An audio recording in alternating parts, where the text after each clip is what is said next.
Hello दोस्तों, इस channel के थ्रू मैं आप लोगों के बीच 3 सब्जेक्ट जैसे कि फिजिक्स, मैथमेटिक्स और एप्टीट्यूड, इन तीनों सब्जेक्ट को मैं sequence wise and series wise upload करूंगा इस चैनल के माध्यम से।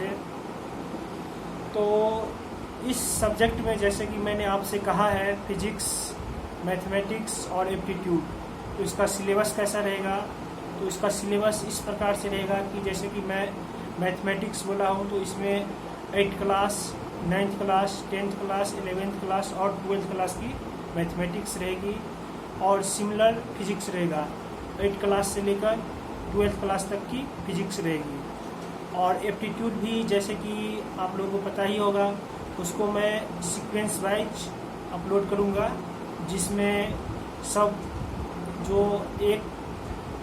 टॉपिक रहेगा दूसरे टॉपिक पे बेस्ड रहेगा, जिससे कोई समझने में कोई दिक्कत नहीं होगी आप सभी को। तो ये वीडियो अपलोड करने से पहले ये मेरा फर्स्ट वीडियो है, इसीलिए मैं इसमें अपना इंट्रोडक्शन देना चाहूँगा। मेरा नाम चंद्रशेखर मंडल आज़ाद है। मैं बिहार से हूँ और मैं लास्ट ईयर का स्टूडेंट हूँ, बीटेक लास्ट ईयर का स्टूडेंट हूँ। तो ये मेरा छोटा सा इंट्रोडक्शन था। तो अभी फ़िलहाल मैं चाहता हूँ कि अभी फिनिश कर दूँ, लेकिन थोड़ा सा ट्रेलर जैसे कि किसी भी टॉपिक पे मान लेते हैं न्यूटन्स लॉ पे मैं कुछ कहना चाहूँगा, Newton's third law of motion पे ट्रेलर के रूप में। तो न्यूटन सर ने जो एक बहुत बड़ा साइंटिस्ट है और ये मैकेनिक्स का एक तरह से बहुत सारा योगदान इनके द्वारा दिया गया है मैकेनिक्स पार्ट में। तो इसका जो Newton's third law of motion है ये बहुत ही उपयोगी और रियल लाइफ से बहुत ही रिलेटेड है। तो इसीलिए मैं इसका थोड़ा अपना शॉर्ट में इसको कुछ बताना चाहूँगा। न्यूटन सर का 3 लॉ ऑफ मोशन है। इसमें पहला लॉ है कि कोई भी वस्तु अगर विराम की अवस्था में है तो विराम की अवस्था में ही बने रहेगी जब तक कि उस पर कोई एक्सटर्नल फोर्स नहीं लगाया जाए। अगर कोई वस्तु अगर गति की अवस्था में है तो गति की अवस्था में ही बनी रहेगी जब तक कि उस पर कोई एक्सटर्नल फोर्स नहीं लगाया जाए। तो ये इसका फर्स्ट लॉ है और इसको इनर्शिया के नाम से भी जाना जाता है। ये किसी बॉडी का जो इनर्शिया होता है उस नाम से भी जाना जाता है। और दूसरा लॉ है न्यूटन सर का लॉ ऑफ मोशन में कि किसी भी वस्तु का संवेग में परिवर्तन की दर उस पर लगाए गए फोर्स के समानुपाती होता है। अगर आप इसको इंग्लिश में समझना चाहेंगे तो आप ऐसे समझ सकते हैं कि the rate of change of any body और any particle is directly proportional to external force applied on that particle और बॉडी। तो आप इस प्रकार से समझ सकते हैं।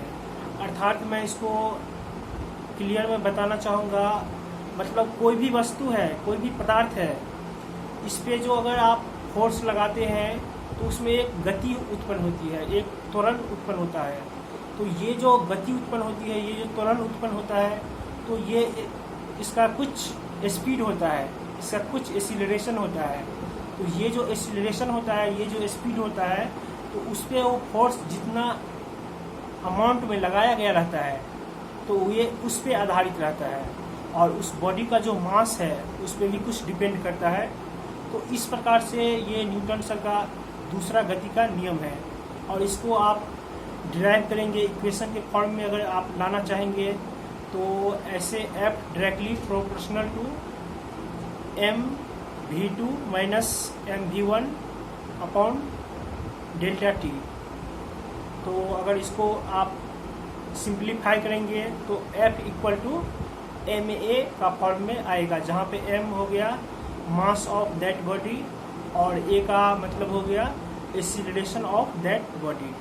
तो ये आपका दूसरा गति के नियम से आपको फोर्स को डिफाइन करने का एक तरीका हमको मिलता है। किसी भी वस्तु को फोर्स अगर अप्लाइड होता है तो ये फोर्स हम कैसे माप सकते हैं, कैसे आप उसको रिजल्ट में माप सकते हैं। तो इसके मापने के लिए ये इक्वेशन के रूप में आ गया है F=ma। तो इसका ये मुख्य जो है इसका यही हुआ। और इसके बाद लास्ट में जो है इसका तीसरा गति का नियम है, ये है कि किसी भी every when any action applied on any body or any particle, then another action in the amount of equal but in the direction of opposite in the same time लगता है। मतलब आपको मैं बताऊं तो मतलब कोई भी वस्तु पे अगर आप फोर्स लगाते हैं तो वो वस्तु भी आप पे उतना ही परिणाम में आप पे भी फोर्स लगाती है, मगर जिस डायरेक्शन में आप फोर्स इस पे लगाते हैं उसके अपोजिट डायरेक्शन में उस वस्तु द्वारा आप पे फोर्स वो लगती है। तो मतलब मान लीजिए मैं एक ऐसे मारा तो इसका मतलब है ये हाथ से इस पे ऐसे लगाया, तो इसका मतलब है ये हाथ भी उस हाथ पे उसी परिणाम में लगाया है फोर्स, लेकिन इसका डायरेक्शन अलग है। इस हाथ द्वारा इस पे इस डायरेक्शन में फोर्स है और इस हाथ द्वारा इस पे इस डायरेक्शन में फोर्स है। तो बस वही है डिफिनीशन और यही है इसका जो मूल नियम है। और इसका एप्लीकेशन बहुत सारा है एप्लीकेशन, जैसे कि आप बहुत सारा एप्लीकेशन देख सकते हैं। अभी मैं ये तो मेरा फर्स्ट वीडियो है इसलिए मैं ज़्यादा लंबा नहीं करना चाहूँगा, लेकिन इसका जो तीनों लॉ है न्यूटन सर का, न्यूटन जी का, वो बहुत ही रियल लाइफ से रिलेटेड है। उसका बहुत सारा एप्लीकेबल है अपना रियल लाइफ में और उससे बहुत सारा चीज़ बन चुका है जो हम लोग अपना रियल लाइफ में यूज करते हैं। तो इसीलिए ये तीनों लॉ बहुत ही महत्वपूर्ण है। और मैं ये तो ट्रेलर के रूप में मैं बता दिया और डिक्लियर से मैं बताऊंगा रेस्ट क्या है, मोशन क्या है, वेलोसिटी क्या है, मतलब गति क्या है, विराम क्या है, वेग क्या है और त्वरण क्या है। और इसका इंग्लिश में भी मैं यथासंभव मैं हिंदी और इंग्लिश को मिक्स करके बताऊंगा, जैसे आपको ये भी समझ में आ जाए और इसका मीनिंग भी इंग्लिश में भी कुछ कुछ समझ में आ जाए। इस तरह से मैं हिंदी प्लस इंग्लिश बताऊंगा। सारा सीरीज में मुझे लग रहा है कि जिस तरह से मैं बताऊंगा, जिस तरह से मैं समझाऊंगा, आपको मैं आशा करता हूं कि ये आसानी से समझ में आ जाएगा। अगर मैं लास्ट में ये बोलना चाहता हूँ, अगर मेरा वीडियो अगर आपको पसंद आए, अगर आपको अच्छा लगे और इस चैनल से आपको जुड़ने का इच्छा हो तो इस वीडियो को आप लाइक कर सकते हैं, शेयर कर सकते हैं और इस चैनल को आप सब्सक्राइब कर सकते हैं। So thank you guys, thank you friends for watching this video. Bye, take care.